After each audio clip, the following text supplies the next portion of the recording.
मुलाचं वजन कमी असणं म्हणजे बाळाचं वजन कधी कधी कमी असतं तर ते धोकादायक आहे का?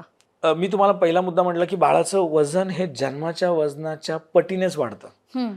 काही प्रीटर्म बेबीज किंवा लो बर्थ वेट बेबीज हम्म. किंवा IUGR बेबी म्हणजे इंट्रायुटराईन ग्रोथ रिटार्डेशन, ज्या बाळांचं वजन पोटामध्येच कमी वाढलेलं असतं, अशा बाळांचं वजन वाढायला सुरुवातीच्या काळात थोडासा वेळ लागू शकतो. त्यामुळे अशी बाळं प्रॉब्लेम बेबी आहेत किंवा त्यांना काहीतरी प्रॉब्लेम आहे असं नाही. जर त्यांच्या जन्माच्या वजनाच्या पर्संटाईलनुसार त्यांचं वजन पुढच्या 1 ते 1.5 वर्षात 2 वर्षामध्ये वाढत असेल तर हे बाळ चांगलं ग्रो करते असं समजायचं.